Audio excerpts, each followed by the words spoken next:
Bueno, en primer lugar, quiero agradecerles a todos por seguir confiando en nosotros, en nuestro espacio y la participación activa que vienen llevando todos, y en especial a Alejandro Segura, al disertante, un amigo, un colega y un defensor de los derechos de trabajo. Él, como todos saben, actualmente es juez nacional del trabajo subrogante, fue designado camarista de los juzgados federales de San Justo, que lamentablemente esto fue hace ya 10 años que su nombramiento y todavía seguimos luchando para que entre en funcionamiento, pero si Dios quiere, bueno, en algún momento esto sucederá. Y como bien les dije, el doctor Segura también fue siempre un abogado que defendió los derechos de los trabajadores y es importante mencionarlo hoy en el Día del Abogado Laboralista. Ayer también tuvimos otra fecha que es, por supuesto, la misma fecha, que son a partir del 6, 7 y 8 de junio, los acontecimientos que vivimos en el año 77 con los desaparecidos en Mar del Plata, los abogados desaparecidos en Mar del Plata. Entre ellos, el doctor Centera, quien impulsó el proyecto de la ley de contrato de trabajo. Por eso es tan grato tenerlo hoy y es una forma de rendirle homenajes a todos ellos. También quiero hacer mención a lo que decía el colega al principio de la charla, cuando empezamos a entrar, que es la medida que estamos tomando nosotros en nuestro espacio para tratar de repeler todo este drama que estamos viviendo en el mundo, en los argentinos, y por supuesto no nos escapas a los abogados. Máxima a los abogados como nosotros, que ejercemos diariamente y que estamos con el branetín en la calle. Se están viviendo situaciones extremas donde no solamente por el ejercicio profesional, sino sabemos lo que está pasando económicamente en nuestro país y nos afecta a todos. Por ese motivo, nosotros decidimos desde nuestro espacio, atento a la falta de decisión, ya sea del organismo colegial como de la caja, hacer esta propuesta. La propuesta de solicitar la exhibición de la CAO. Entendimos que ya es tiempo de darle una respuesta a los matriculados. Esto empezó allá por el 16 de marzo de este año, es decir, habíamos tenido un mes y medio de trabajo, y a partir de ese momento no volvió nada a la normalidad. Entonces, nosotros primero planteamos como debería ser, ¿no? En forma vertical, fuimos a nuestro colegio, a las autoridades de nuestro colegio, solicitamos la exhibición de la CAO y de la matrícula. Atento a la falta de respuesta de lo mismo, decidimos ir directamente a la Caja de Abogados, a su presidente Burke, para que los delegados resuelvan. ¿Cómo es el sistema? Nosotros presentamos una nota el día lunes, la pueden ver todos mediante nuestros medios de Instagram, Facebook, todas las redes sociales, donde solicitamos que se exima la matrícula del año 2020. ¿Qué quiero decir con la exhibición de la matrícula de la CAO del año 2020? No estoy diciendo que no haya que hacer aportes, estoy diciendo que se exima la obligatoriedad de los mismos. A partir de ahí pedimos y empezamos a circular la nota para que se puedan adherir a la misma. ¿Cómo es el tema para adherirse? Pueden ir a nuestra página de Facebook, que es Abogados por la Matanza, y ahí hay un link donde se meten y tienen que completar 2 campos simplemente, que son el nombre y apellido, el tomo, folio y colegio. Con eso apretan el botón adherirse y a partir de ahí ya están adheridos y quedan en los registros. La realidad es que todavía no mandamos la gente que se adherió porque por ahora vamos alrededor de 700 y la idea es llegar al número de 1000. Una vez que lleguemos al 1000, que si Dios quiere antes de esta semana llegaremos, ahí empezaremos a mandárselos a las autoridades de la caja para que vean que esto no es un pedido de unos locos que decidieron que esto anda mal económicamente, que no se va a poder resolver la situación, sino que es un pedido y una necesidad de todos los abogados que ejercemos legalmente la profesión. Así que los invito a adherirse a todos los que no lo hayan hecho hasta ahora. Pero bueno, volviendo a nuestro tema, ahí lo veo a mi querido amigo Segura, que como bien les dije va a dar seguramente una espectacular charla y lo dejo con él para que nos deleite con su disertación. Muchas gracias, Andrés. Bueno, buenas tardes a todos y a todas. Por supuesto, hoy es 7 de julio, es el Día del Abogado Laboralista. El homenaje que le vamos a hacer a Norberto Centeno tiene que ver con lo que vamos a tratar hoy, la media sanción de la ley de teletrabajo. También, si me permitís, Andrés, quiero dar un saludo a todos los abogados de La Matanza y homenajear en el nombre de 3 de ellos a la profesión, a esta noble y digna profesión que se desenvuelve en el queridísimo distrito, en la 5ª provincia argentina. Me refiero a los doctores Alberto Balestrini, Pablo Ayale y Luis Igoña.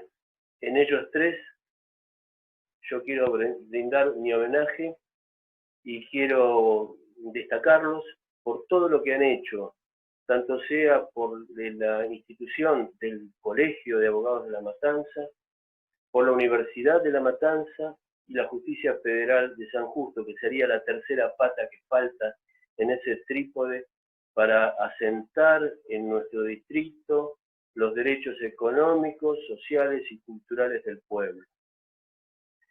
Bueno, decía que el homenaje va para Centeno, porque Centeno fue el que nos enseñó una máxima que hoy aplicamos con la ley de teletrabajo, que la podemos resumir muy sencillamente. A trabajo permanente, contrato de trabajo permanente. A trabajo no permanente, contrato de trabajo no permanente. Con esa premisa es que se introduce en la ley de contrato de trabajo las modalidades. Las modalidades que ya conocemos son el contrato de trabajo por tiempo determinado, el contrato de trabajo a plazo, el contrato de trabajo de temporada, el contrato de trabajo de equipo y el contrato de trabajo eventual. Ahora, con la media sanción, va a introducirse con el número artículo 102 bis de la ley de contrato de trabajo el teletrabajo o contrato de trabajo de teletrabajo.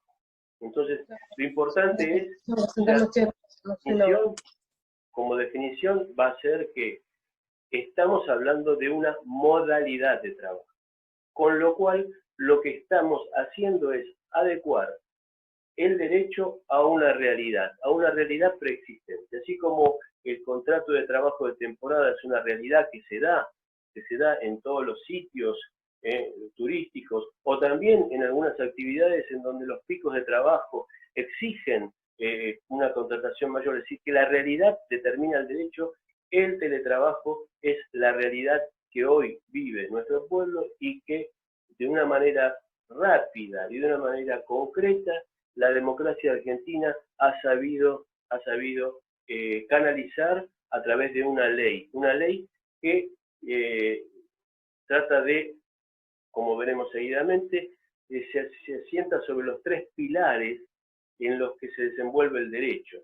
Y aquí voy a tirar otro homenaje más, ¿no? Vamos a analizar a la institución desde una perspectiva axiológica, de los valores que están en juego, fundamentalmente la justicia social, de una perspectiva socio-real, o sea, cuál es la realidad que nos va a motivar para regularla, y desde un punto de vista normológico, es decir, la norma propiamente dicha. O sea, como nos enseñó el recordado Rodolfo Capón Filas, una perspectiva realista del derecho.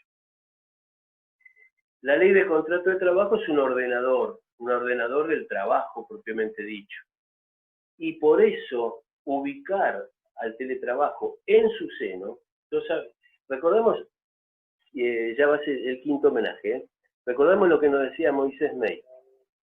Moisés nos decía, la ley de contrato de trabajo, con esa voz altisonante, fue el best seller de los trabajadores, porque siempre salían los trabajadores de las fábricas con la ley de contrato de trabajo bajo el sobaco.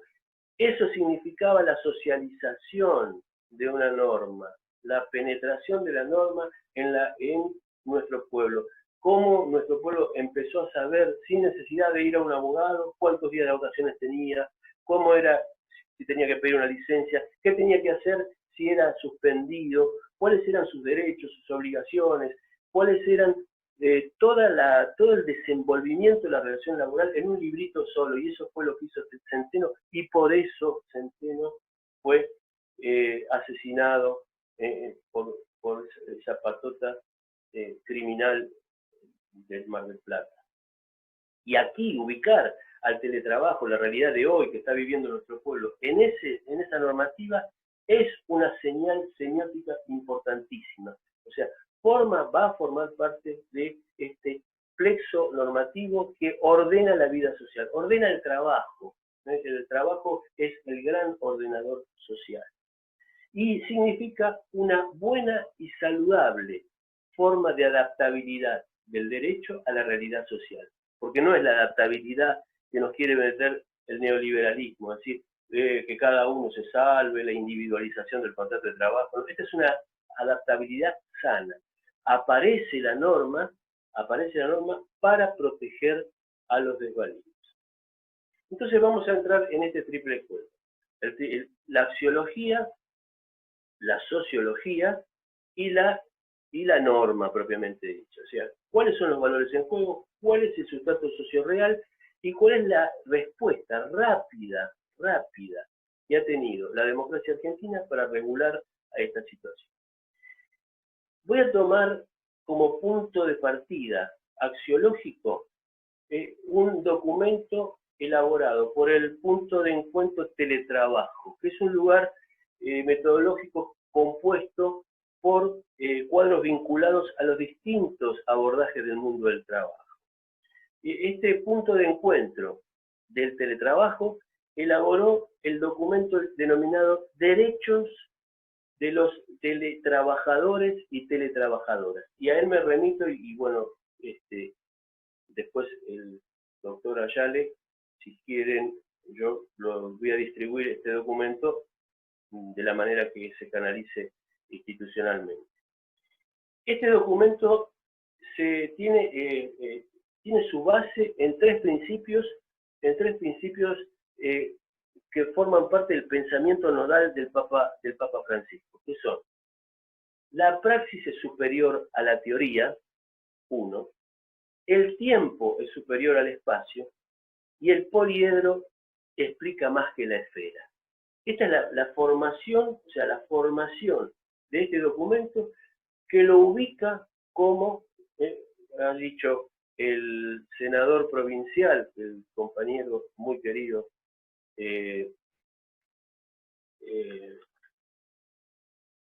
Omar Plaini, dijo que este debería ser el derecho de los trabajadores número 11 del decálogo contenido por el artículo 39.1 de la Constitución de 1949. Y acá, en este documento, lo que se elabora son puntos de partida que han sido receptados por la media sanción. Puntos de partida muy importantes. Definir qué es el teletrabajo. Definirla como una modalidad del contrato de trabajo que consiste en la ejecución de obras o prestaciones de servicios en la que el trabajador o la trabajadora la realiza parcial o totalmente fuera del establecimiento, en su domicilio o en lugares distintos de aquel, mediante la utilización de las que se llaman las TIC, tecnologías de la información y la documentación. O sea, que está puesto desde el punto de vista axiológico el lugar en la persona que trabaja inmersa en una actividad y no la profesión de esa persona. Esto es muy importante y después vamos a seguir avanzando. Aquí se regula al trabajo y no se regula a un oficio o una profesión. Para ello es necesario que el teletrabajo se inmerse, se ubique en la negociación colectiva. Sabemos que la negociación colectiva es, yo hablo, inventé una expresión, el poder jurígeno de la autonomía sectorial. Es decir, en la puja distributiva, en la lógica de acumulación y reproducción de capital y la lógica de protección de los derechos del trabajador, se genera una puja, que es la negociación. En el punto en donde esas fuerzas contradictorias se neutralizan, nace una norma jurídica. Es la única manera que tiene el derecho del trabajo de avanzar, a través de la negociación colectiva. ¿Por qué? Porque en cada instancia de negociación, el pueblo trabajador le arranca al sector empleador una conquista laboral. Entonces, introducir al teletrabajo en la negociación colectiva implica no dejar solo al teletrabajador o teletrabajadora frente a los grandes empleadores o al sector concentrado de la economía, sino que esa fuerza es acompañada por la lucha sindical. Esto es muy importante. El teletrabajador y la teletrabajadora no caen en la individualización del contrato de trabajo, sino que están acompañados por sus organizaciones sindicales. Otro de los elementos que tiene el documento es propugnar la igualdad entre los teletrabajadores y los que trabajan presencialmente. No hay diferencia entre ellos. No estamos hablando de distintas concepciones normativas y concepciones de aquiescencia existencial. Son los dos, tienen los mismos derechos y deben ser tratados de forma igual. Deben pertenecer los teletrabajadores y teletrabajadoras a una actividad determinada. No son teletrabajadores. Y esto lo decimos porque si los despojamos al teletrabajador del establecimiento en el cual están trabajando, caemos en el peligro del fraude o la tercerización. Sobre eso vamos a volver más adelante. Es decir, si yo digo, bueno, voy a tener un montón, o sea, sería como volver al trabajo a domicilio. Veo que son todos jóvenes, pero el trabajo de domicilio era una forma de externalizar la actividad empresaria y no responsabilizarse por una serie de vicisitudes que tiene el contrato de trabajo. O sea, la ley de teletrabajo no es trabajo a domicilio. Consecuentemente, hay una pertenencia a la actividad. También quiero decir que una de las conquistas más importantes que tiene el movimiento obrero, si no la superior, es la limitación de la jornada. Porque sabemos que el contrato de trabajo asalariado, en el contrato de trabajo asalariado, hay una apropiación de fuerza de trabajo medida en tiempo de servicio. Es decir, lo que se está captando es actividad. La subvaluación de esa captación de fuerza de trabajo constituye la plusvalía y como tal el surgimiento del capital. Esto es más básico que la tabla del 2. Entonces, si yo no limito la jornada de trabajo, lo que estoy haciendo es acelerar la lógica de extracción de productividad del trabajo y, consecuentemente, acelerar la tasa de ganancia. Si yo tengo una persona que la tengo por 12 horas, por 15 horas, por lo que fuere, le extraigo mayor plusvalía, mayor crecimiento de capital, mayor tasa de ganancia. Entonces, la conquista más grande que tiene el movimiento obrero en toda su historia fue la limitación de la jornada. Entonces, si traspolamos esta conquista emblemática, por eso estamos en el plano axiológico, al teletrabajo, lo que tenemos que hacer es defender la jornada de trabajo en el teletrabajo. Lo cual es muy difícil. Lo cual yo estoy hablando con ustedes y acá tengo el celular que permanentemente está sonando, que alguien me llama, que alguien y esto me pasa a mí, imagínense lo que puede pasar a un teletrabajador o teletrabajadora. Consecuentemente, ahí debemos hablar del derecho a la desconexión, pero una desconexión efectiva, ¿no? Vamos a ir más adelante cuando analicemos el aspecto socio-real, ¿no? Lo que es teletrabajar y quedar enganchado enganchado con la máquina, y hasta sentir culpa. ¿No? Porque acabo de clavar un visto y no contesto, y sentir la culpa. ¿No?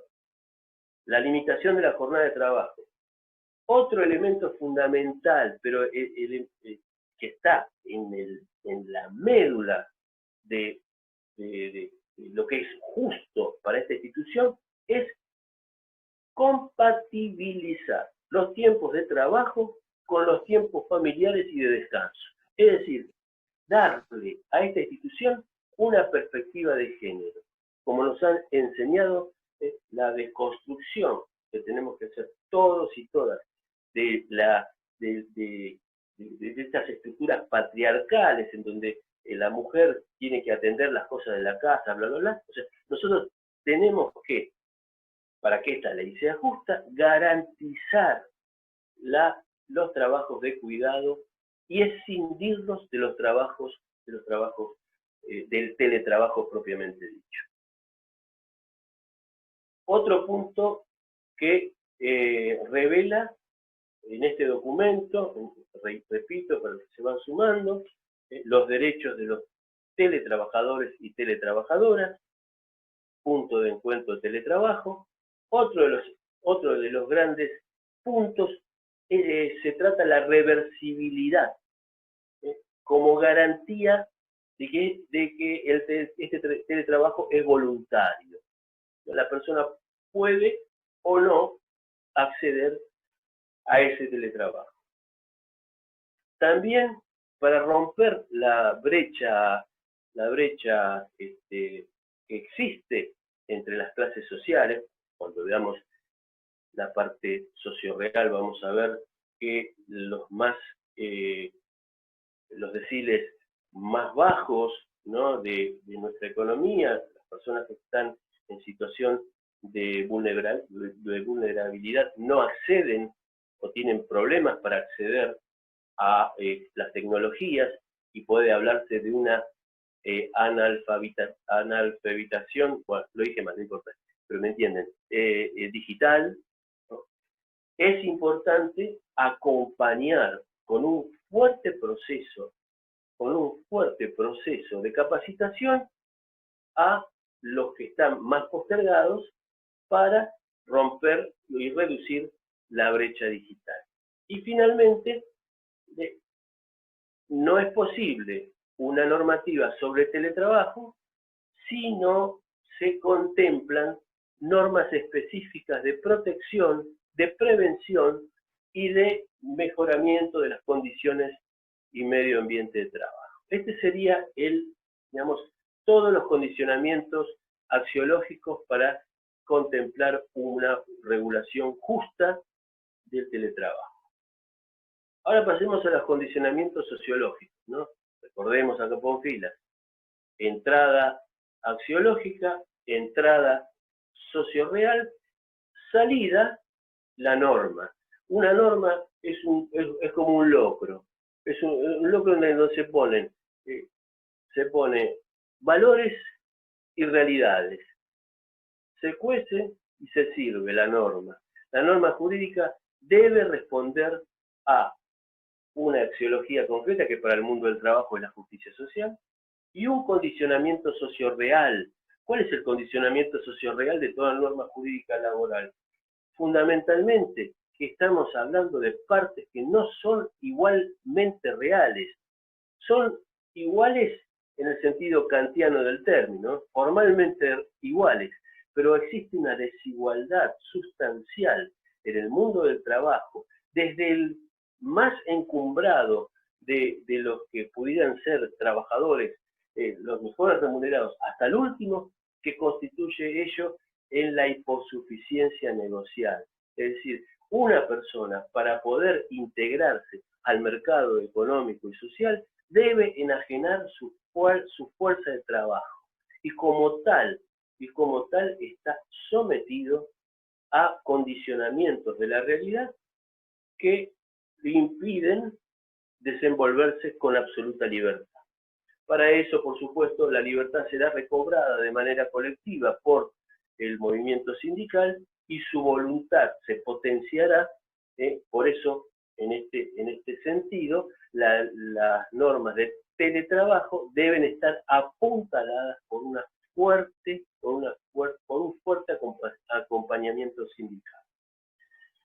¿Cuáles serían los condicionamientos sociológicos? Lo vamos a citar en forma desordenada, como desordenada misma es la realidad. Voy a citar a una de las impulsoras del proyecto que resultó aprobado, que es la diputada Vanessa Siley, que tiene un doble origen, un origen sindical y también judicial, ¿no? Es la secretaria general del CITRAJO. Fíjense qué interesante esta apreciación de esta diputada. Dice, la sociedad que no descarta, propongamos una sociedad que no descarte mientras evoluciona. Porque obviamente, recuerdan, ¿no? A mí siempre me gusta la historia porque soy historiador. Cuando comenzó la revolución industrial, hubo dos maneras de combatirla. Una, digamos, como lo propugnaban los ludistas, que yo lo llamaría boludistas más que ludistas, porque rompían las máquinas. Pues decían, las máquinas son las enemigas, bla, bla, bla, del trabajo artesanal. Y los otros eran, digamos, los marxistas, que decían, no, vamos a deconstruir este proceso y al advertir que la lógica de acumulación y reproducción de capital partía de la base de la subvaluación de la entrega de fuerza de trabajo, lo que hicieron es, vamos a ralentar o detener la entrega de fuerza de trabajo. De esta manera vamos a torcer colectivamente la voluntad de los empleadores y lograr normas jurídicas que tutelen a la clase trabajadora. Es decir, supieron adaptar a esa realidad. Nosotros decimos que si la realidad del teletrabajo, si la realidad, por ejemplo, la pandemia que vivimos y todos que estamos conectados de esta manera, y no en un aula o en un café, si la realidad nos condiciona, que esa realidad no se sume a la lógica del descarte. Es decir, que no queden fuera aquellos que no puedan acceder a la alfabetización digital. Entonces, es importante asumir la realidad que nos está empujando al teletrabajo, pero a partir de una teoría inclusiva y no excluyente. Interesa también cómo, el cómo y el por qué. ¿Por qué estamos tratando esto de teletrabajo? Estamos tratando esto de teletrabajo por algo sucedido en la realidad, que es la pandemia. Si no hubiera existido la pandemia, este tema hubiera pasado, tal vez hubiera quedado, ¿no?, como una especie de anécdota, ¿no? Porque en Google podés llevar a tu perro para trabajar o podés trabajar por 3 días en tu casa. Sería algo, digamos, algo lúdico, algo elitista. Y en la pandemia hizo que el teletrabajo digamos, bajara a la realidad y que nos acuciara a normarla, ¿no? Y acá voy a citar otro legislador, que es el senador Daniel Lovera, que es el senador también de origen obrero, ¿no?, de La Pampa. Él ha sistematizado cuáles son la reacción de la sociedad frente a la pandemia. Hay 3 tipos de reacciones. Una son las reacciones de emergencia, es decir, lo que significa el cuidado de la salud pública, el ASPO, o sea, los incentivos para que las personas puedan seguir cobrando su salario, el IFE, todas estas cosas que aparecen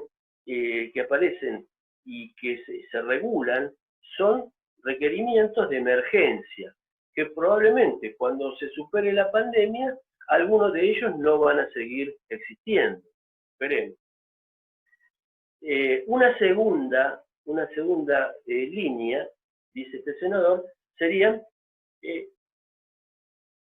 algunos mecanismos de mitigación.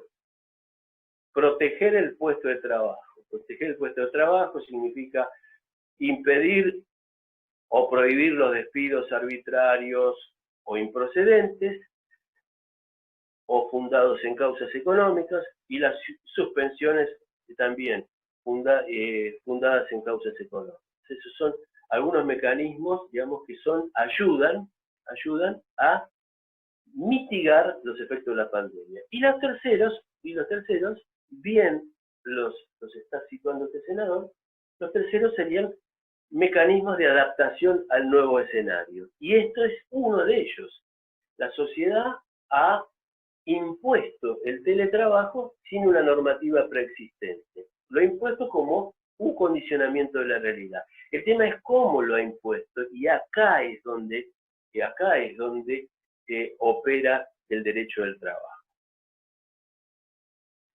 En orden a ello, también voy a citar a otra legisladora, también proveniente del movimiento obrero, que es la diputada Soledad Alonso, ¿no?, que pertenece a los trabajadores de ANSES de la provincia de Buenos Aires. He citado a cuatro legisladores de origen obrero que presiden sendas comisiones de derecho del trabajo en la Cámara de Diputados y Senadores de la Nación, y en la Cámara de Diputados y Senadores de la provincia de Buenos Aires, porque el compañero Omar Plaini preside la Comisión de Legislación del Trabajo. O sea, tenemos a las cuatro cabezas del Poder Legislativo imbuidos del tema del teletrabajo.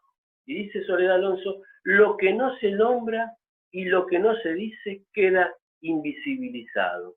Es decir, que si nosotros no salimos a tomar la realidad del teletrabajo, lo que va a suceder es que todo el plexo protectorio quede invisibilizado, que todo dependa de que la empresa sea más o menos benévola con el movimiento de trabajadores. ¿Se entiende esto? O sea, lo que no regula el Estado, lo va a regular el mercado. Y sabemos para quién va a regular el mercado.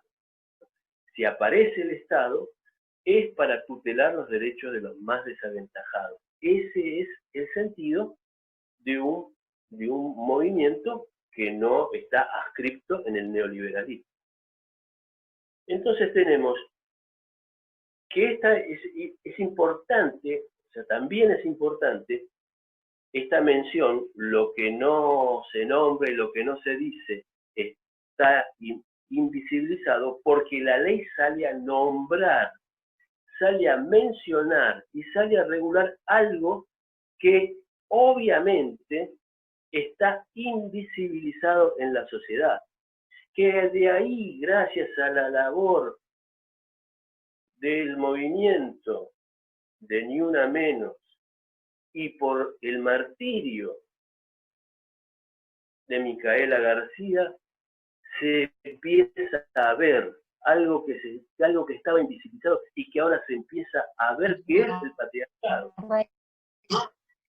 Y eso implica que la legislación ha tomado mecanismos antipatriarcales. Primero, desde una perspectiva semiótica. Dice personas que trabajan. Siempre me gustó esa expresión. Me gustó mucho más que trabajadores. A pesar de que trabajador tiene una historia, ¿no? Trabajadores, dijo Perón el 17 de octubre. Ojo, personas que trabajan. Son personas que tienen derechos inmanentes a su dignidad, que trabajan, que están en una actividad determinada.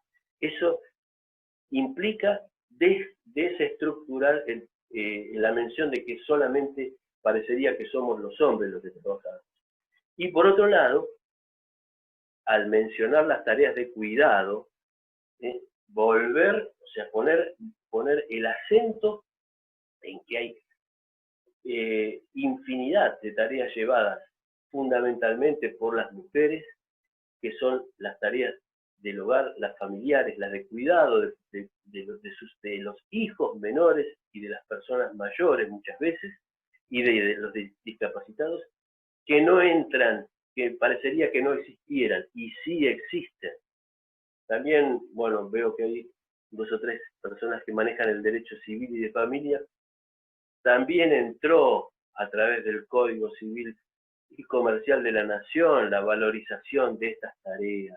Es importantísimo. Y que por primera vez en una ley laboral, repito y vuelvo, pensada por un centeno que introdujo la protección a la maternidad, el derecho a la excedencia, un visionario. En su homenaje tenemos por primera vez una ley que introduce estas cuestiones de género y esta destitución del patriarcado. Sigo. Los reclamos de la agenda de género, digamos, esto que estoy mencionando, tienen poco eco en la negociación colectiva. Entonces es bueno, es saludable que la ley, como vamos a ver el proyecto sancionado, se refiera a ellos como una tarea. Otro condicionamiento de la realidad es el amplio consenso parlamentario y social que ha tenido en su sanción, ¿no? De 214 votos a favor, 1 en contra, siempre hay 1 en contra, y 29 abstenciones. Producto de un diálogo social, porque fueron escuchados para el dictado de esta ley los interlocutores sociales fundamentales, las centrales obreras, la CGT y la CTA, las patronales, muy pocas de ellas expresaron su oposición en términos absolutamente nimios, ¿no? Como que la ley pone en riesgo, digamos, el poder de dirección o el poder de contralor, etc. Pequeñas pavadas, ¿no? Pero importante el aporte de los 3 estamentos del Estado, ¿no? El poder legislativo a través de la labor parlamentaria, el poder ejecutivo y el poder judicial, porque fueron escuchados jueces y juezas del trabajo. Hay otra realidad. El teletrabajo muchas veces puede constituir una verdadera pesadilla para las mujeres que cuidan a hijos muy pequeños. Esto es muy importante también establecer. Y el sistema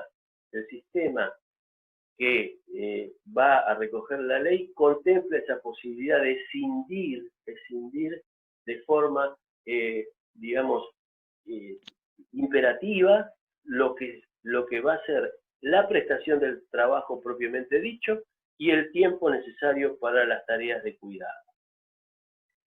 Era hora de jerarquizar estas tareas de cuidado en una normativa laboral, como dije hace unos segundos. También deben tenerse en cuenta que hay otras responsabilidades de cuidado, ¿no? Las personas mayores que viven en el hogar familiar, o también que no viviendo en el hogar familiar requieren de la asistencia de los teletrabajadores. Eso también es importante establecer al tiempo de firmarse esta asunción para teletrabajar, determinar y tener en cuenta los tiempos que tiene que tener el teletrabajador o la teletrabajadora para dispensar estas tareas de cuidado que muchas veces es fuera del hogar familiar. Es importante asumir desde el punto de vista de la realidad que no estamos construyendo un nuevo tipo de trabajador o de trabajadora. no se trata de un oficio, se trata de una modalidad. Fíjense que no es posible, desde la perspectiva de escindir, no es posible trabajar y cuidar al mismo tiempo. No es posible trabajar y cuidar al mismo tiempo, ¿no? Si yo tuviera un hijo menor y tuviera una urgencia en este momento y yo trabajando, no puedo romper, o sea, no puedo decir, no, momentito. Eso tiene que estar contemplado. La emergencia de un cuidado debe también estar contemplado en el sistema de teletrabajo. Fíjense que hay algunos beneficios y algunos perjuicios, ¿no? Uno de los beneficios podríamos establecer en el marco de la realidad el hecho que no haya que desplazarse, sobre todo en una megalópolis como el Gran Buenos Aires y su conurbano, ¿no? El tiempo que perdemos los que vivimos en las afueras de Buenos Aires para ir hacia nuestro trabajo, ese tiempo y ese dinero. Una vez, sacando una sentencia sobre Ius Variandi, me asusté porque pensaba, una persona que estaba la cuarta parte de su vida se la pasaba arriba de colectivos y trenes. También la reducción de los valores del alquiler, porque los establecimientos entonces dejarían de tener trabajadores presenciales. Esos serían supuestos beneficios. Las empresas, una de las posiciones, uno de los miedos empresarios, las empresas pueden pensar, y yo no, me parece que puede pensar bien en este sentido, pueden pensar en que los trabajadores empiecen a procrastinar la prestación de sus tareas. Y entonces hay mecanismos para mitigar esa procrastinación. Es decir, bueno, está bien, no sé, ahora mismo me voy a tomar un mate, ¿no? y voy a dejar de laburar. Entonces, hay software para entrar en la intimidad del trabajador, para controlarlo, ¿no? Esas plataformas avanzan sobre su privacidad y es un condicionamiento de la realidad, que si no existiera la norma, no tendría límite. Esto implicaría, hasta yo diría, el riesgo de un control corporativo en los hogares. Que entre la empresa y esté sabiendo si yo estoy sentado acá, si yo estoy... O sea, no es nada raro que con todos los sistemas tecnológicos que existen, en mi vida hubiera un nuevo gran hermano, que en detrimento de los tiempos de ocio o los tiempos familiares y hasta las tareas domésticas. Esas son cosas que pueden suceder. No, fulano, te llaman a cualquier hora. Yo una vez dicté una sentencia en donde a un técnico de IBM lo llamaban a las 4 de la mañana porque en China eran las 3 de la tarde, no sé, algo así. Y el tipo decía, bueno, yo entonces no tengo jornada de trabajo porque me llaman a las 4 de la mañana, me suena el celular a las 4 de la mañana para que un chino me pida que cómo va a entrar en el Word, qué sé yo, cualquier cosa. Entonces no tengo jornada de trabajo. Esto es una realidad, por eso la realidad con la axiología que acabo de mencionar, con la declaración, y la norma dicen debe haber una desconexión digital. Es muy importante como condicionamiento de la realidad los resultados en materia de tareas de educación. Los resultados por el momento en la pandemia que estamos atravesando son positivos. El movimiento docente ha logrado compatibilizar estas tecnologías que habían sido destruidas por el macrismo, porque recuerden que existía una entrega gratuita de computadoras a nuestros pibes y pibas, que se suspendió y eso significó un retroceso en la educación pública y una terrible disparidad con la educación privada. Ojo con eso. Los docentes, como tantas veces, nos están marcando el camino. A ellos lo tenemos que acompañar y tenemos que sacar experiencia de lo que es teletrabajar con esta situación que se está dando con la pandemia. Hay que buscar una tecnología conveniente, ¿no? Esto es un postulado de Jorge Saccagnini de Infowars. Es un trabajador, un telefónico que ha trabajado mucho sobre las TICs.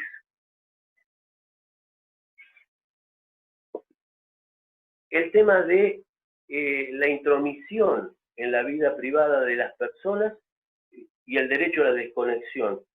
Digamos, hay como la generación de una culpa, ¿no? Yo como estoy en mi casa, que por ahí estoy así vestido, ¿no? Que no tengo que ponerme la corbata, que tengo que ponerme este escudo glorioso, y qué sé yo, y estoy tranquilo, ¿no? ¿Y qué pasa? Hasta puedo sentir una culpa. Bueno, me llaman por teléfono, me mandan un mail, un WhatsApp, ¿no? Esto no es... Sofía Caserra de la Universidad de 3 de Febrero dijo, no es el derecho a clavar el visto, es el derecho a no recibir nada, porque tiene que ver con la salud mental del trabajador. A un tipo lo podés quebrar, mandándole y dale, lo podés quebrar. Y esto va a generar otra realidad que es hacia qué universo de riesgos laborales nos conducimos, ¿no? ¿Qué tipo de riesgos laborales, ¿no? Pueden llevar estas nuevas tecnologías? Otros condicionamientos de la realidad fueron descritos por la Organización Internacional del Trabajo, que ha tenido una mirada, digamos, ingenua sobre el teletrabajo, ¿no? Dijo, bueno, el teletrabajo favorece una mejor conciliación entre la vida familiar y la vida laboral. Bueno, esto para aquel que dice que no entendió lo que es la historia del movimiento obrero. El movimiento obrero organizado, sindicalismo industrial, surgió fuera del hogar y hasta diría huyendo del hogar. Algunos trabajadores fueron a tomar cerveza a esas tabernas en Manchester, en Liverpool, se encontraban con los otros compañeros y decían, ¿cuál es tu problema? Mi problema es y ahí generaban la base identitaria, lejos de la casa. A veces podría decir que todo es idílico, pero muchos, inclusive con el tema del patriarcado, muchas mujeres hasta te diría, a veces quisieran salir de ciertos hogares antes que quedarse. Que el teletrabajo genera menos estrés. Bueno, también es muy relativo si el teletrabajo hay menos estrés, bueno, porque uno no se tomó el castelar de las 6:45, ¿no? Ni se metió en el subte de la línea D a las 7 de la mañana. Eso puede ser que sea menos estrés. Yo cuando viajaba en el subte D y llegaba a la estación Tribunales, tenía una gran felicidad. La primera felicidad del día, que era saber que no me habían afanado, que había llegado entero. Ese estrés es fuerte, ese estrés, ¿no? Pero probablemente el del trabajo, con lo que acabo de decir, de la presión, ¿no? del picoteo en la cabeza que va a tener el empleador hacia el teletrabajador, yo creo que le va a generar más estrés todavía. Provoca mayor flexibilidad que permite otras opciones de vida. Y sí, es probable que haya mejores opciones de vida. Fíjese, yo estoy trabajando y me estoy tomando un mate. Algunos dirán, no, yo no puedo tomar mate porque está prohibido. Siempre estamos hablando de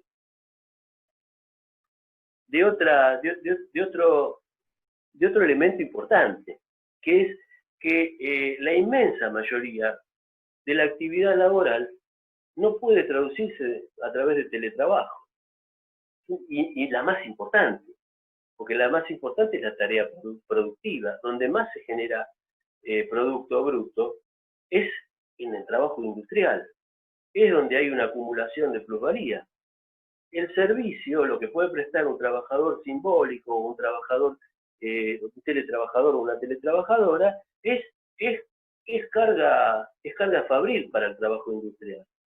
Es un costo más, no genera nada riqueza, poca riqueza puede generar. La verdadera riqueza está en la transformación de las cosas, es decir, en el trabajo industrial.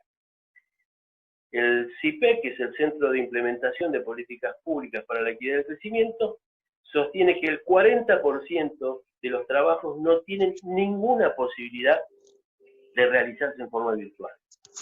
A medida que crezca el trabajo industrial, esta proporción va a seguir elevándose.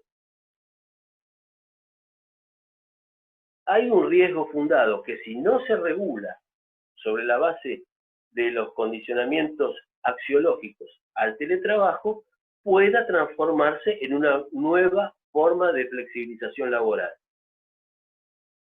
Una hermosa forma. Por eso es muy importante, fíjense qué importante que es que se haya introducido como modalidad en la ley de contrato de trabajo al teletrabajo. Qué diferente a lo que hizo el neoliberalismo con la ley 24.013 al consagrar lo que se llamaban las modalidades incausadas. ¿Se acuerdan? Contrato de trabajo para la promoción del empleo, contrato de trabajo formación, toda esa basura que importaron del derecho español algunos próceres del derecho del trabajo cooptados por el neoliberalismo.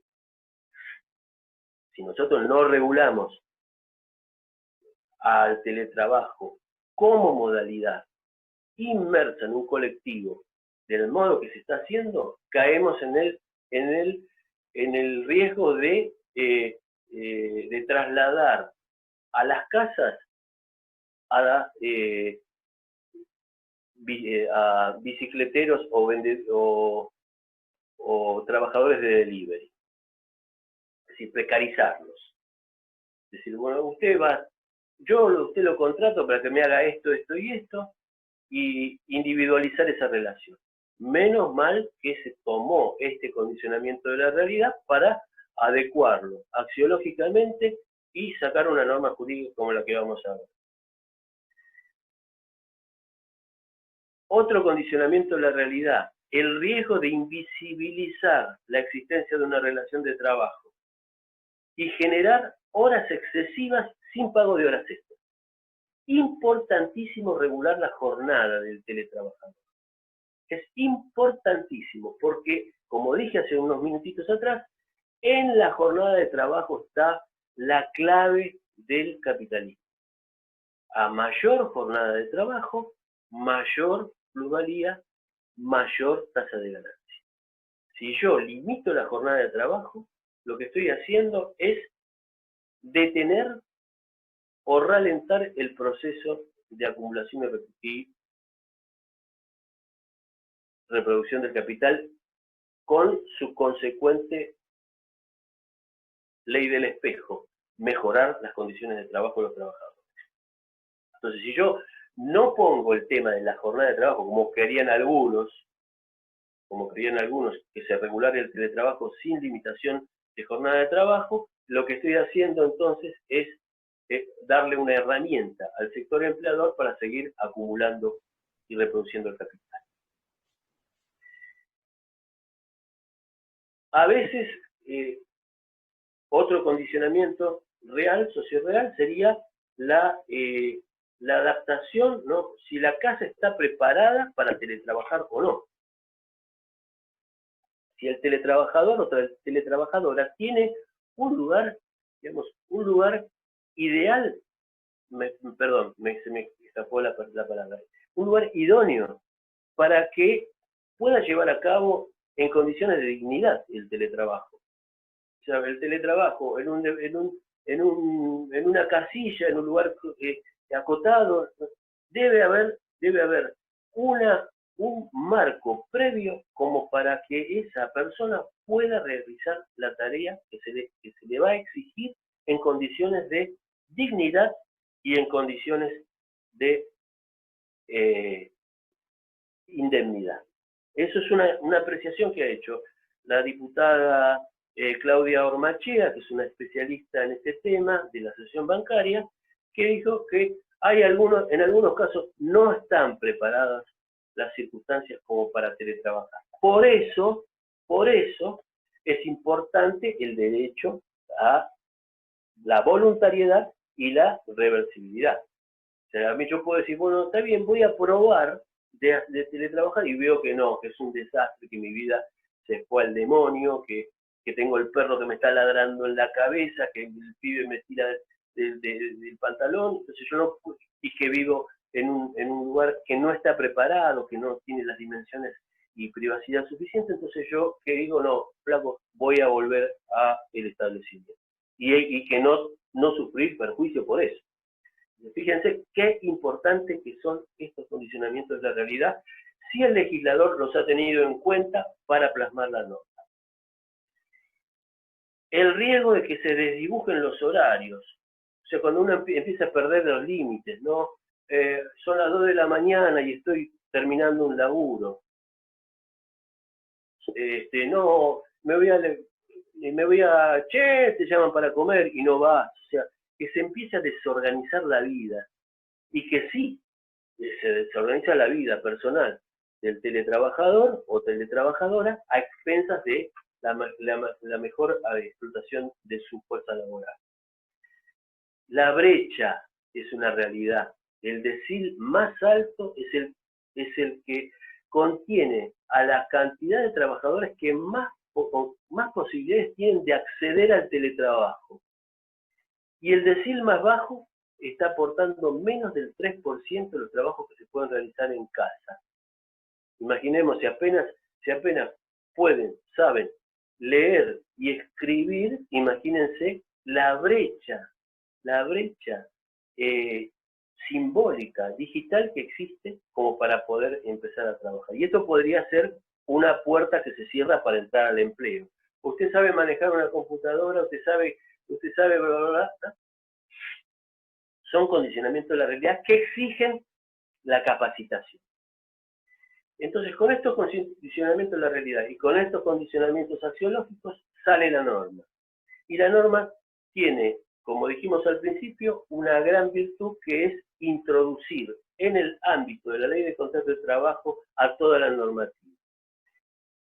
Lo hace. Primero, poniendo adelante de todos, como el caballo adelante del carro, al movimiento obrero organizado. Todas las instituciones que dimanen, que sean consecuencias del teletrabajo, deben ser abordadas por la negociación colectiva.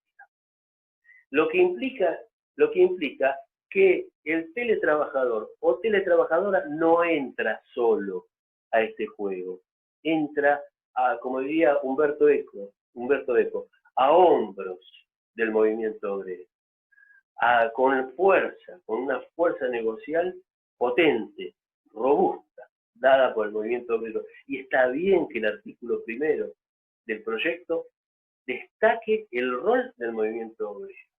Lo destaca de una manera distinta, de una manera robusta. No es la negociación colectiva que impide el libre desenvolvimiento de las fuerzas productivas, que es un atentado contra la ley de oferta y de demanda, que las convenciones colectivas son viejas, dijo un salame, diciendo, porque son del año 75, pero ¿Qué tipo de imbécil?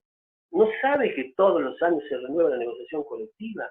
Y que desde 1988 este fenómeno se va dando, salvo 2 o 3 episodios nefastos de nuestra historia, se va dando, es decir, que la negociación colectiva es el motor del derecho del trabajo. Esta negociación colectiva, no la de la ley Banelco, una negociación colectiva piramidal que se vaya sentando sobre distintos pisos de denunciabilidad. Por eso se reformó el artículo 12 de la ley de contrato de trabajo, dándole la razón, y es la tercera vez que lo cito a Caponfilas, dándole la razón que la denunciabilidad abarca los ámbitos de la negociación individual. El artículo 2 introduce, efectivamente, crea el artículo 102 bis de la ley de contrato de trabajo, define al teletrabajo en términos homogéneos al que diera la Declaración de Derechos de los Trabajadores, Teletrabajadores y Teletrabajadoras, es decir, es una relación de trabajo total o parcialmente realizada en el domicilio de la persona que trabaja o en lugares distintos al del establecimiento mediante tecnologías de información y comunicación.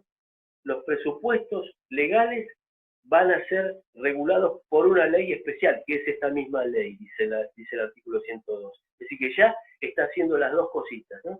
Lo planta la institución en el LCT y dice, voy a regular, pero no voy a regular como ¿se acuerdan, el 179 de la ley de contrato de trabajo, las guarderías, y que nunca se reglamentó lo de las guarderías? No, ya, la reglamenta ahora, ¿sí? Mediante la ley de teletrabajo.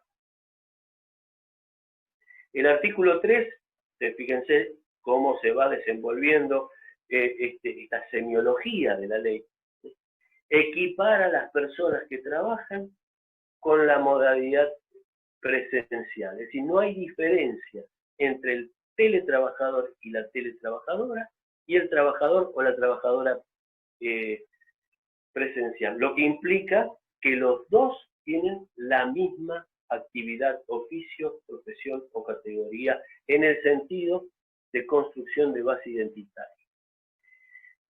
La jornada, artículo 4, la jornada debe pactarse por escrito. Importantísimo, importantísimo. Esto tendría la misma naturaleza que el artículo 90 de la ley de contrato de trabajo. Recordemos, el contrato de trabajo por tiempo determinado debe tener un condicionamiento de la realidad y debe efectuarse por escrito. ¿Por qué por escrito? Para darle la seguridad jurídica al trabajador. Entonces, la jornada debe estar pactada por escrito y el trabajador tiene que tener una copia de ese. Y ahí, en esa jornada, debe estar, después vamos a seguir, a otros derechos como el de la desconexión. Las plataformas o software que va a utilizar el teletrabajador o teletrabajadora en su casa deben efectuarse teniendo en cuenta esta jornada de trabajo. O sea, va a irrumpir en la vida privada del trabajador, o sea, en el hogar del trabajador, solamente en el tiempo de la jornada. Esto es fundamental. Esto es volver, poner a la lucha del movimiento obrero al convenio 1 de la OIT. La jornada de 8 horas, ponerla en esta situación moderna. El artículo 5 implica la desconexión total fuera del horario pactado y también en tiempo de licencia. Ojo, porque el trabajador puede estar gozando de una licencia por enfermedad. Y acá, esto es muy importante, solamente puede teletrabajar aquel que puede trabajar. Y esto parece una estupidez, una tautología pura. Pero yo digo, la persona que no está en condiciones de trabajar porque tiene una minusvalía, ¿cómo se llama el perro, Gabriela? amo los perros. La persona que puede trabajar puede teletrabajar, y la persona que no puede trabajar no puede teletrabajar. Ah, bueno, pero tengo la pierna enyesada. Sí, tiene la pierna enyesada, no teletrabaja, está de licencia. Tiene derecho a desconectarse. Pero si usted puede.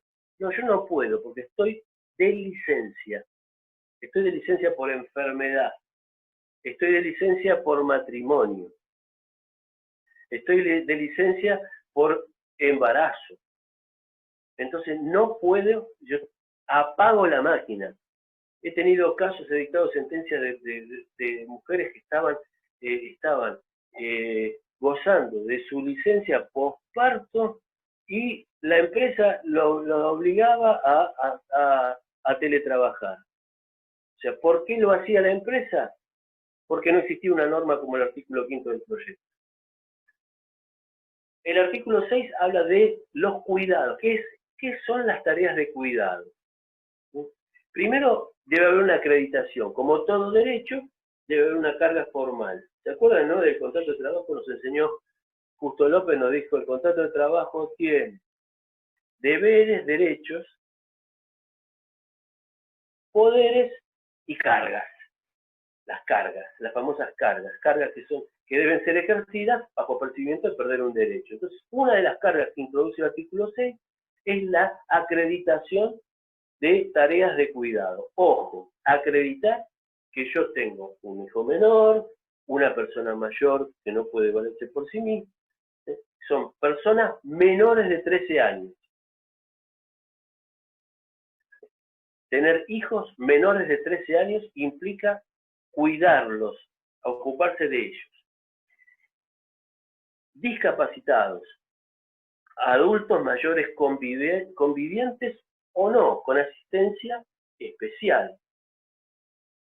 Y todo eso, digamos que si no se permiten esas tareas de cuidado, se presume un comportamiento discriminatorio, penado por la 23.592. O sea, más claro, hay que ponerle agua. Es un 178, es un 182, pero de cajón.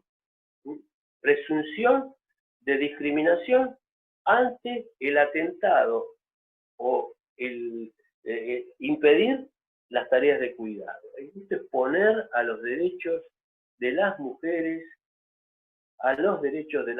y demás disidencias, ponerlas ahí arriba, por todo lo alto, como dicen los españoles. El teletrabajo, artículo 7, debe ser voluntario y debe prestarse esa voluntariedad por escrito. O sea, debe haber una carga formal para el nacimiento de este derecho.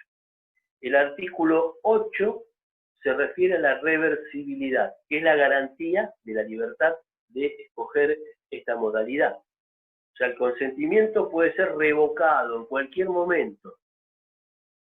Esto implicará la vuelta al trabajo presencial. La ley está diciendo que debe volver al establecimiento más cercano a su domicilio o el establecimiento que poseía antes, en el caso de que no fuera contratado directamente bajo la modalidad de teletrabajo. En ese caso, si el teletrabajador o la teletrabajadora hubiera sido contratado como tal al inicio de la relación, es decir, que nunca hubiera prestado trabajo presencial, la forma de volver al establecimiento debe ser regulada por la negociación colectiva. El artículo 9 se refiere a algo muy importante, que es la provisión de los elementos para teletrabajar. O es que van a usar la computadora de la casa, ¿no? Ahí veo a mi querido secretario y pienso en una compañera que le entró un virus, una compañera de nuestro juzgado que le entró un virus y arruinó su propia computadora, y otra que compró una computadora. O sea, hasta eso, la ley lo que quiere es impedir a esta disparidad entre el que tiene y el que no tiene, u obligar a la persona a trabajar, digamos, a trabajar si tiene el elemento. Esto nos recuerda a los queridos compañeros y compañeras que andan bicicleteando por ahí, que no solamente tienen que bicicletear con su propia bicicleta, sino que además tienen que comprar la caja, esa caja de mierda que tienen que llevar. Quiero recordar un trabajo hace bastante tiempo, ¿no? Capitalismo, se llamaba Capitalismo a sangre, Capitalismo tracción a sangre, ¿no? Sobre lo que es el trabajo de los delivery en Buenos Aires y en todo el mundo, ¿no? Y bueno sería que para teletrabajar, el teletrabajador o la teletrabajadora tuviera que poner los equipos. Entonces debe proveerle el empleador obligatoriamente de hard y software. Hacerse cargo de los costos de instalación, mantenimiento y reparación de estas máquinas. Compensar al trabajador si utilizar herramientas de trabajo para llevar a cabo, ¿no? Herramientas de trabajo, como podría ser papel o lo que fuere.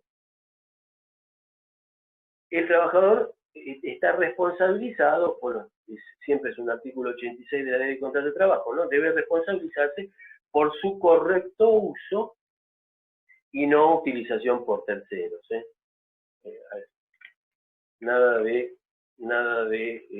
páginas triple X con la máquina del empleador.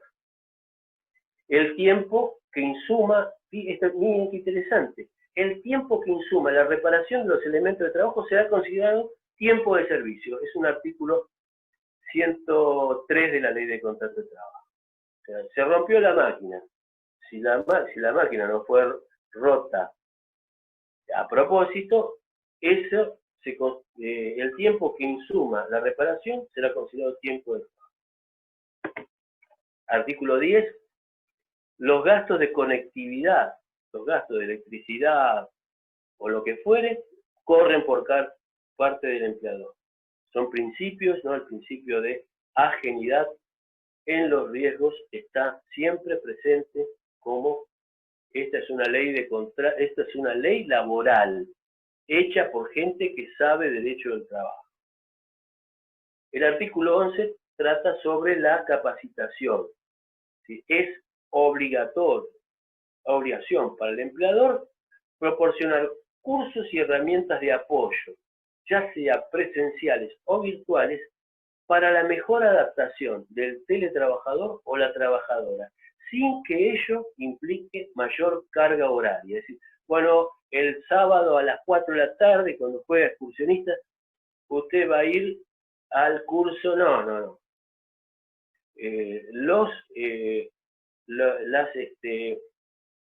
El tiempo que insuma esta capacitación debe ser en la jornada de trabajo pactada. Los derechos colectivos, importantísimos, porque no estamos generando a una persona aislada, no estamos haciendo un contrato de trabajo individualizado al estilo español. Hay una equiparación colectiva de los teletrabajadores y las teletrabajadoras a los trabajadores presenciales de la actividad de que se trate. No estamos hablando de un oficio, estamos hablando de una forma o modalidad de trabajar en un colectivo al cual ese teletrabajador o teletrabajadora debe permanecer adherido, porque si lo desenganchamos, lo tiramos al precipicio, lo dejamos colgado de un pincel. Por ello, el artículo 13 habla de la representación sindical que incumbe y atañe y comprende a los teletrabajadores y teletrabajadoras, siempre de acuerdo a la adscripción sindical del establecimiento, y proporcionándole a los teletrabajadoras y teletrabajadores derechos electorales sindicales activos y pasivos, ya sea en las elecciones propias del sindicato si estuviera afiliado, y también para las elecciones de la representación del personal. Y como tiene derechos electorales pasivos, hasta podría ser elegido o elegida delegada. El artículo 14 trata sobre los mecanismos de higiene y seguridad para esta modalidad, que son específicos y que están en estudio. No sabemos todavía cuál es el impacto que puede tener, para lo cual debe haber una protección adecuada de la persona que trabaja y elaborarse en el listado de enfermedades de la ley de riesgos las específicas que podrían estar vinculadas con esta modalidad de trabajo, ¿no? Vista, columna, etc.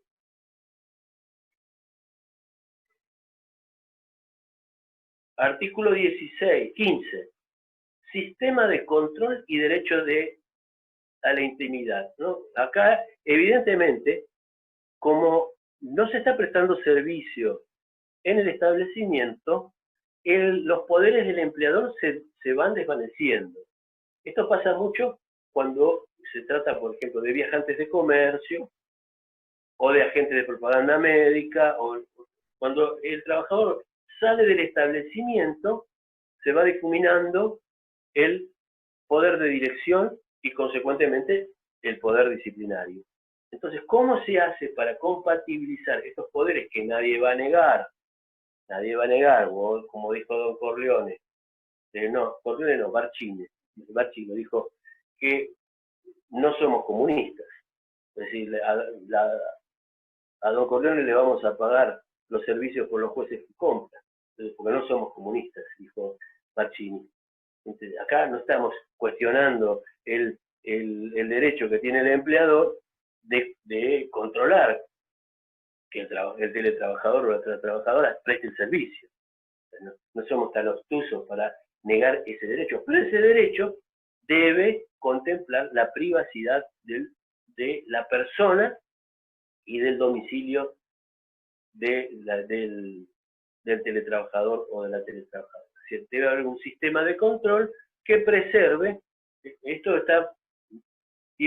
guarda relación con el artículo 70 de la Ley de Control del Trabajo, los controles personales, mecanismos que garanticen la intimidad de las personas de acuerdo a su género, ¿no? Los controles personales del artículo 70, o que sean mediante mecanismos automáticos, ¿no? Uno cuando entra a un supermercado y ve a las personas cómo tienen que abrir el bolso, a mí me produce una gran indignación, ¿no? Cuando una mujer tiene que abrir el bolso y ante un vigilador de otra empresa, a mí me dan ganas de recitar el artículo 70 de la Ley de Control del Trabajo. Usted no puede ver qué es lo que tiene una mujer adentro de un bolso. ¿Por qué tiene que ver lo que tiene una mujer adentro de un bolso? Tiene que haber un sistema automático. Y en ese sentido, el artículo 15, cuando se reglamente, tendría que establecer un sistema automático de control y no un sistema, lo vamos a controlar a ese porque es medio zurdito, porque tiene ideas raras, entonces vamos a meternos a ver qué dice, a ver, así tipo Bullrich, qué páginas ve, a quién le pone me gusta, qué nombres de Twitter tiene, si sale a apoyar a Santiago Maldonado, no, nada. Ojo. Artículo 16. Protección de la información laboral. Es decir, esto está deber de no concurrencia, deber de sigilo.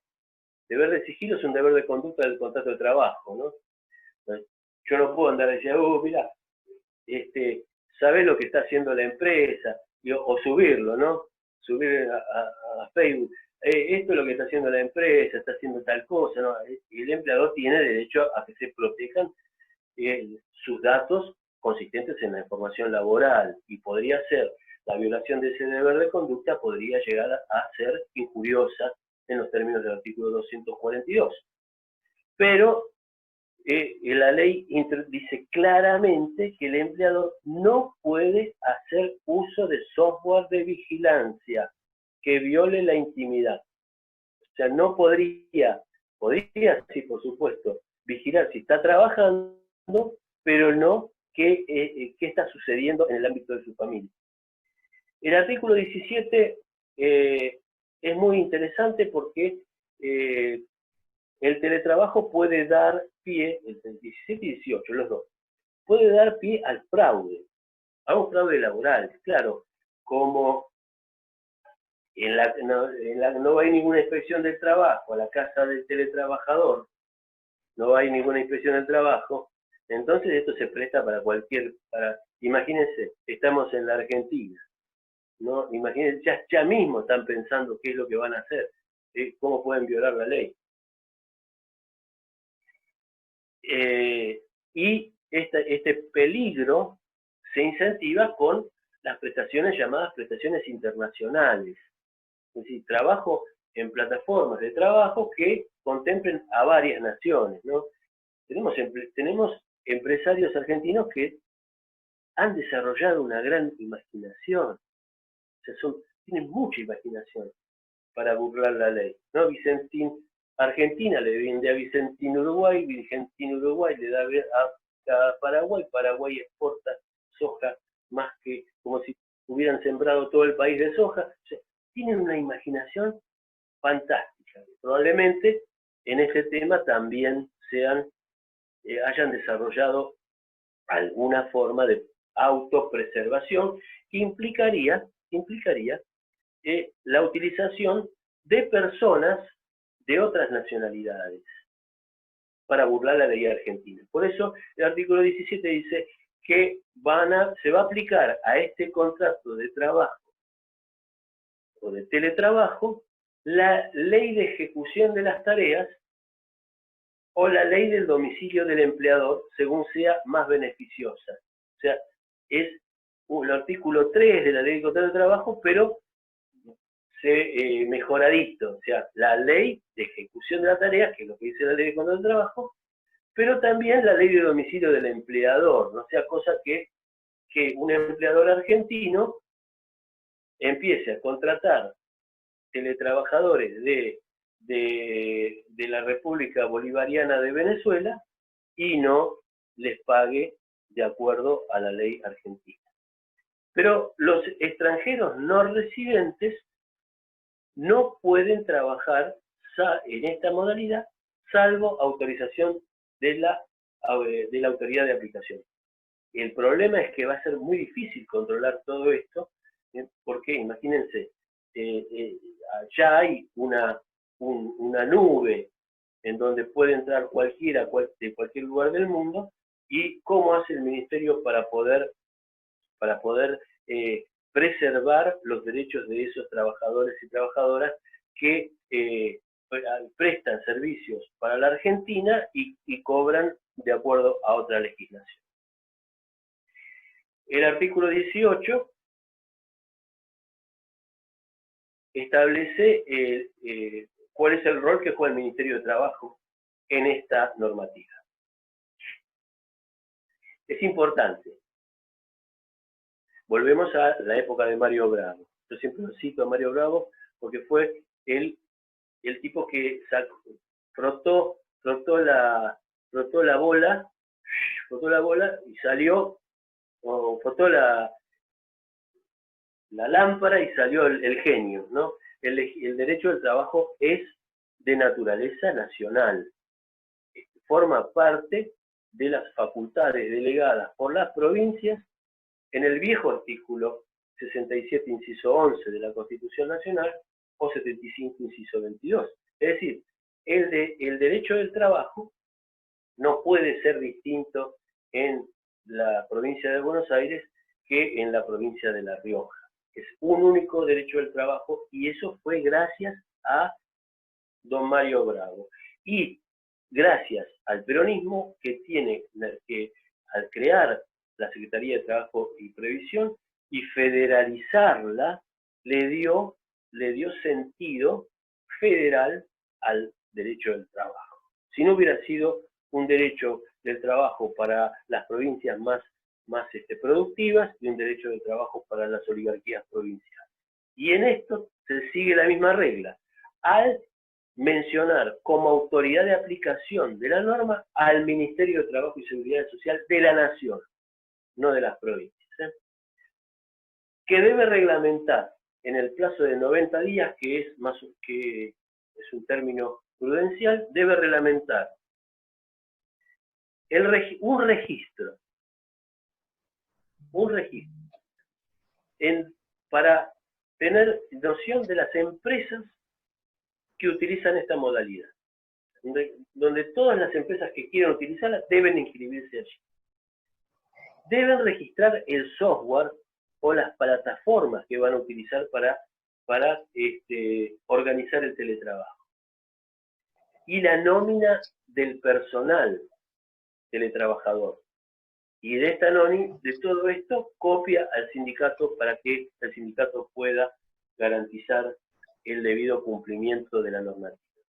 Y finalmente, practicar las inspecciones de rigor.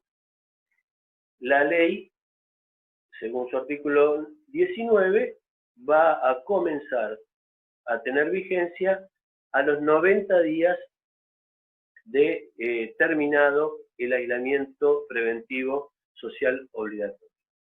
Bueno, ese sería, creo que me excedí mucho en el tiempo, pero es un tema muy apasionante y muy complejo.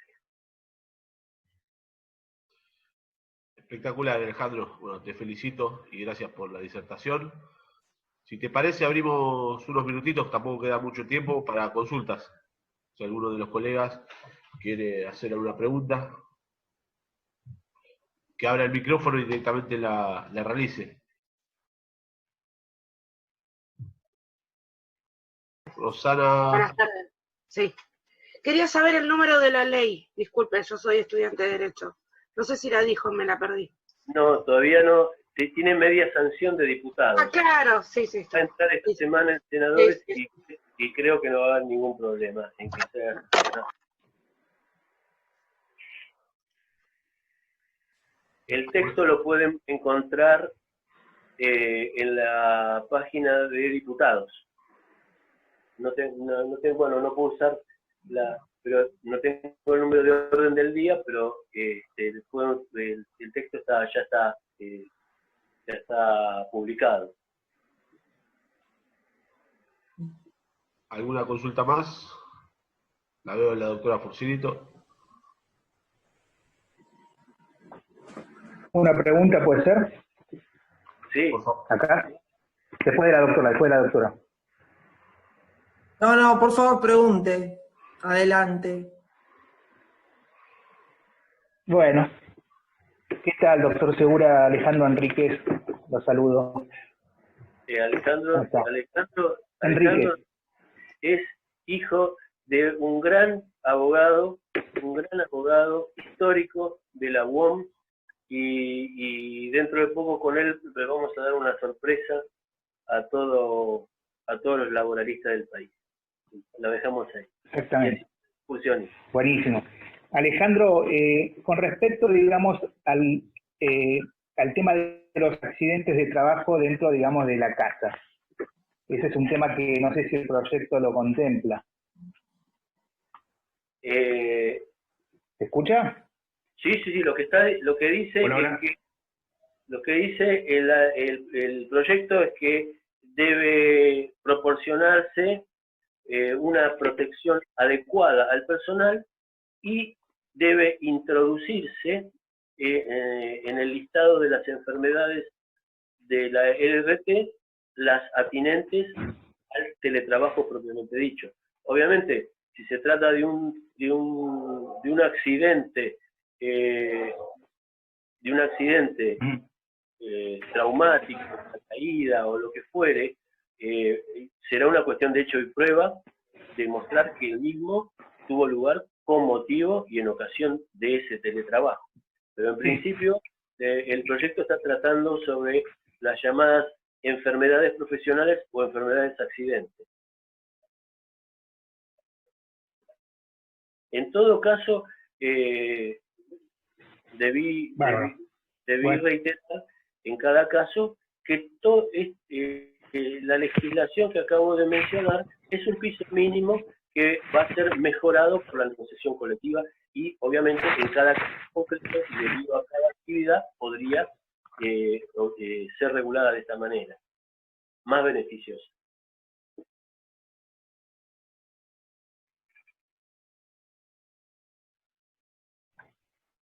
Gracias. No, por favor. Gracias. ¿Alguna pregunta más? Ahí la veo a la doctora también, Rosa Merlo. Mando un saludo, una defensora también de los derechos del trabajador, en este caso de los docentes. Así que le mando un saludo. Gracias, Andrés, gracias por la invitación y muy buena la exposición de Alejandro porque siempre pone el gremio ante toda esta situación de pandemia.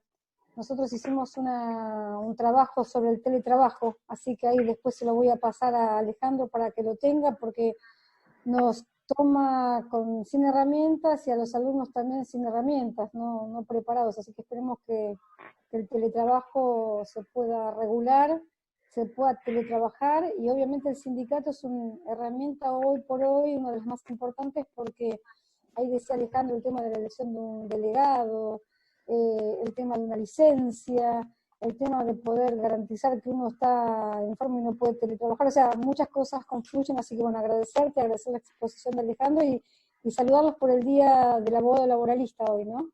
Que tenemos que recordar hoy a Centeno, en su ley, la 2744, y bueno, la muerte que dio por los trabajadores. Así que el movimiento obrero está hoy unido, las dos CTA, la CGT, en todas sus variantes y variables, como para poder consensuar ese proyecto que está hablando ahora Alejandro. Así que gracias, muchas gracias por la invitación, Andrés, y gracias, Alejandro, por la exposición. Gracias a vos, Rosa, por estar presente. ¿Alguna consulta más? O ya si no, lo liberamos al doctor Segura. Y... Yo soy libre. Soy libre, justo y soberano. Muy bien. Es importante, yo creo que es importante pensar en la negociación colectiva como un modo de ampliar derechos y no como un modo de restringirlos, no como un modo de focalizarse en las especificidades. La negociación colectiva debe abrirse con mucho vigor. Y eso es una tarea propia del movimiento obrero después de atravesada la situación de emergencia. Tenemos que decir que los argentinos estamos atravesando una doble emergencia, la emergencia que dio lugar al dictado de la ley en diciembre y esta nueva emergencia contingente de la pandemia, y como tal algunos derechos debieron ser sometidos a una visión solidaria, ¿no? Y dentro de esta visión solidaria está la posibilidad de instaurar esta nueva modalidad que va a traer, o sea, en este momento en donde no sabemos qué va a resultar de la pandemia, si va a resultar un capitalismo más salvaje y excluyente, o vamos a poder restaurar el estado de bienestar. No sabemos hacia dónde vamos, si vamos a la ley de la selva o si vamos a un mundo más justo, a un mundo más inclusivo, como lo dije al principio nomás, citando al Papa Francisco, ¿no? Un mundo en donde haya que la praxis sea superior a la teoría. O sea, nosotros hoy, hasta el entrado de vigencia de la ley, estamos en praxis pura, estamos tomando experiencias. Nuestros compañeros y compañeras están diciéndonos qué resulta de todo esto. Todavía no estamos viendo el resultado final, ¿no? Vamos a tener chicos y chicas mejor instruidos a través de la educación a distancia.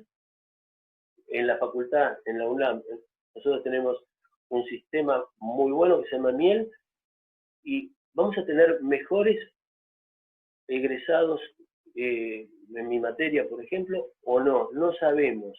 No sabemos si lo que estamos haciendo va a resultar o no. A mí siempre me gusta citar a algunas canciones del rock nacional, y me han criticado por eso, ¿no? Vamos a ver si lo que sueño concluye en algo, como decía el Flaco Spinetta. Y acá decimos, si esto, que es la praxis, va a transformar a la sociedad, vamos a tener la idea, lo que acabo de plasmar es un buen comienzo, porque la democracia, la legislación, el Congreso de la Nación fue rápido, tuvo reflejos rápidos. Dijo, vamos a meternos en esto antes que aparezcan las grandes corporaciones para regularlo. Imagínense lo que hubiera sido el teletrabajo regulado por reglamentos de empresas. IBM, Google, la Silicon Valley, la Ford, las grandes, los grupos concentrados mediáticos, Clarín y sus adláteres. Imagínense si hubiéramos dejado en manos de ellos regular el teletrabajo. Gracias a Dios que la democracia fue, y eso se lo debemos mucho al movimiento docente, porque el movimiento docente ha puesto mucho en juego acá, porque estamos hablando del futuro de nuestros pibes y nuestras pibas, que se quedaban sin clases. Salieron, no sé si estarán ahí, salieron al ruedo, no sé si está mi cuñada por ahí, que tuvo que adaptarse sí o sí a dar clases y a corregir desde la escuela primaria, y sin tener las herramientas, sin que la hayan capacitado, sino que la tiraron ahí al toro, como dicen los españoles, y así todo el movimiento docente nos está marcando un camino. Y del mismo modo, fíjense, el abandono que ha tenido nuestros chicos y chicas que perdieron el plan Conectar, que perdieron su conectividad. ¿Cuánto hubiéramos avanzado de haber tenido todos y todas las chicas las computadoras que Macri y Vidal dejaron arrumbarse?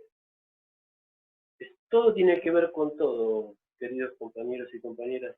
Y acá, en esto, gracias a Dios se vio la diferencia entre un movimiento que piensa y vela por su pueblo y lo que hubiera sido si hubiéramos estado gobernados por el neoliberalismo. Dios y la Santísima Virgen no lo permitan nunca más, porque hubiera sido terrible. ¿No? ¿Qué teletrabajo? ¿Qué regulación del teletrabajo? Regulación de las empresas multinacionales.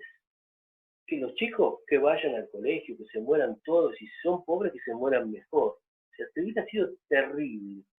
Esta experiencia la tenemos que atesorar, y este resultado, el resultado que es la ley de teletrabajo, es uno de los puntos más altos en la historia del derecho del trabajo en la Argentina. No estoy exagerando, es la primera ley que sale a anticipar los problemas que podrían llegar a ocurrir en el abuso de los derechos, prevenir el abuso del derecho, y además, como si esto fuera poco, ya soy un vendedor del Sarmiento, como si esto fuera poco, con perspectiva de género, tratando el tema del cuidado, respetando los derechos de las trabajadoras y las disidencias. ¿Qué más se puede pedir?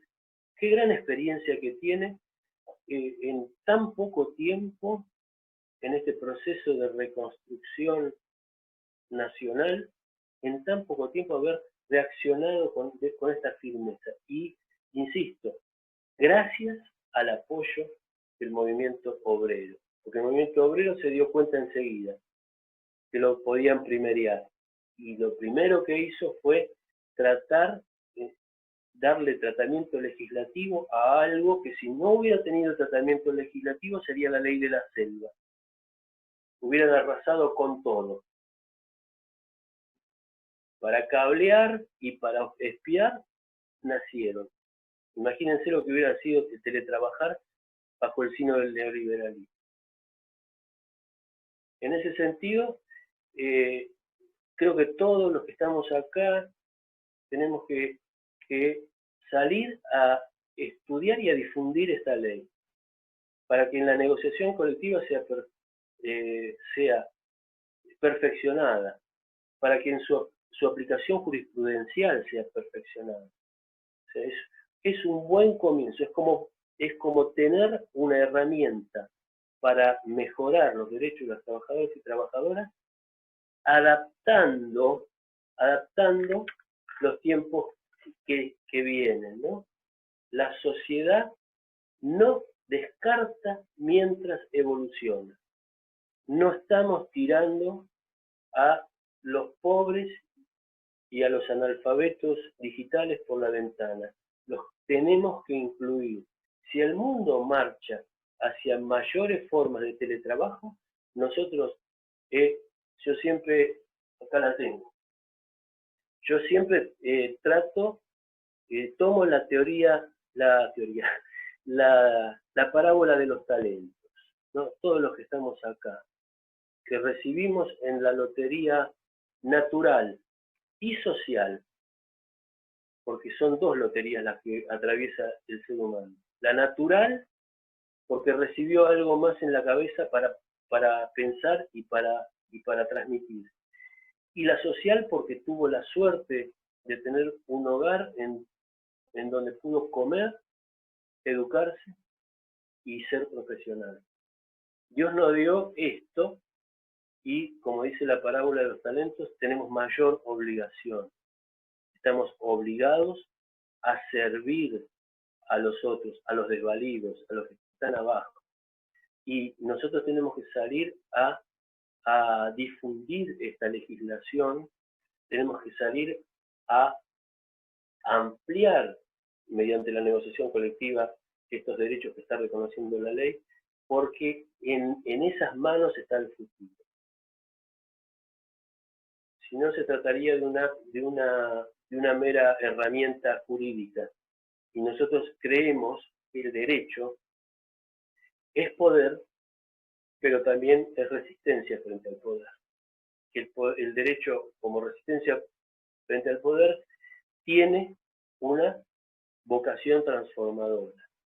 Nosotros sabemos que ahí donde hay una necesidad, que haya un derecho, pero cuando hay un derecho, lo tenemos que maximizar y hacerlo y socializarlo.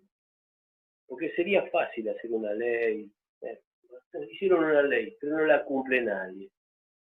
Nosotros tenemos que garantizar y difundir el cumplimiento de esta normativa que tantos beneficios le va a dar a la clase trabajadora. No me cabe ninguna duda. Nos va a mejorar la vida, porque es cierto que en las megalópolis teletrabajar va a ser beneficioso. Nos va a mejorar la vida porque vamos a tener la posibilidad de restar, o sea, de ahorrar tiempo de traslado y posibilidades de gastos, etc. Es interesante la propuesta. No, muy bien, estoy muy contento que la democracia haya sacado esta ley. Estoy muy, muy contento. Y fíjense que no es casual, no es casual que cuando el neoliberalismo gobierna, las leyes son malas, son perjudiciales para el movimiento obrero. Y cuando el neoliberalismo deja de gobernar, como sucedió con la famosa 25.877, la curva de los derechos de los trabajadores se vuelve a levantar.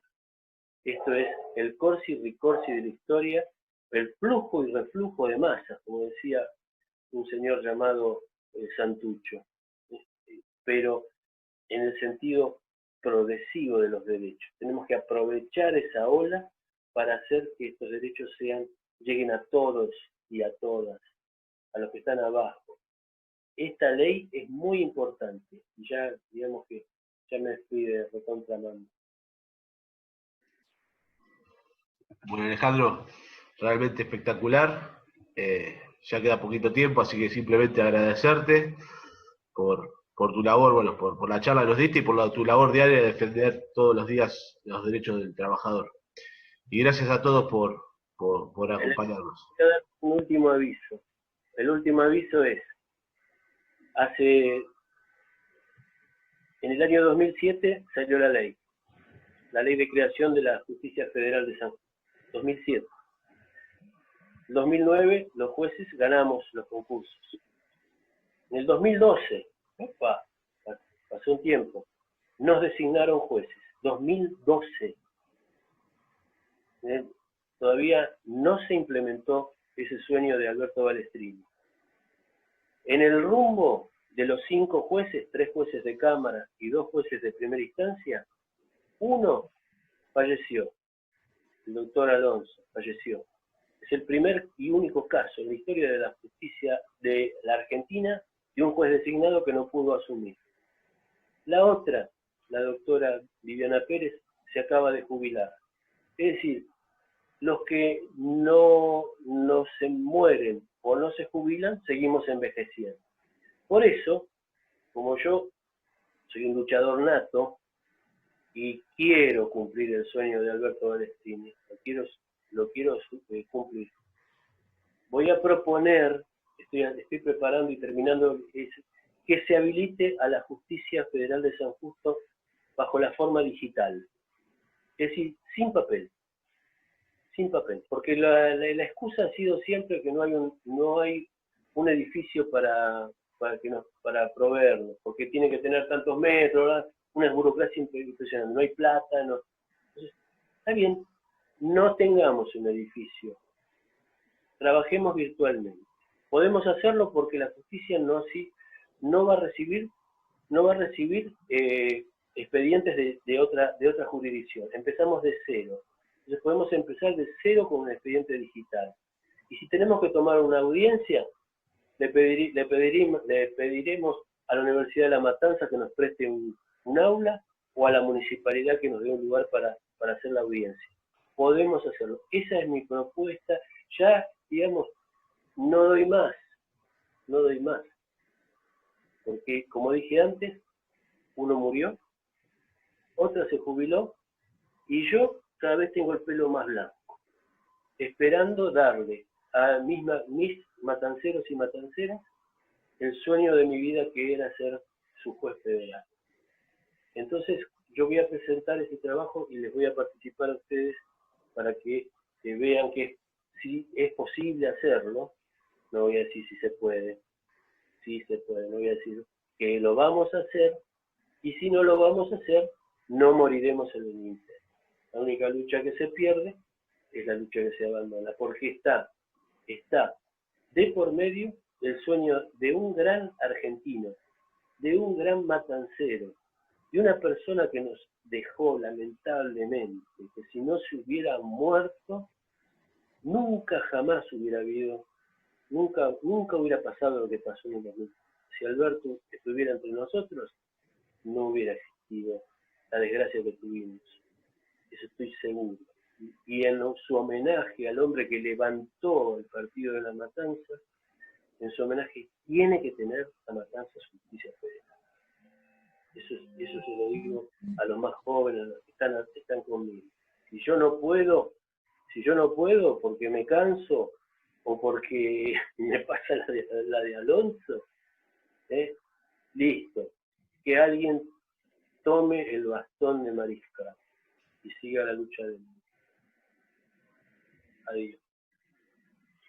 Me parece bárbaro, Alejandro, y contás con nuestro total apoyo. Así que vamos a hacer todo lo posible, como lo venimos haciendo, para que esto llegue a buen puerto, ¿no? Y tengamos lo antes posible todos los matanceros, como decís vos, nuestra justicia federal que tanto somos y tanto nos merecemos. Así que contás con nuestro apoyo y esperemos que se dé esto. Muchísimas gracias, Alejandro, y muchísimas gracias a todos por seguir acompañándonos. Y bueno, nos vemos pronto en algún otro evento. Muchas gracias.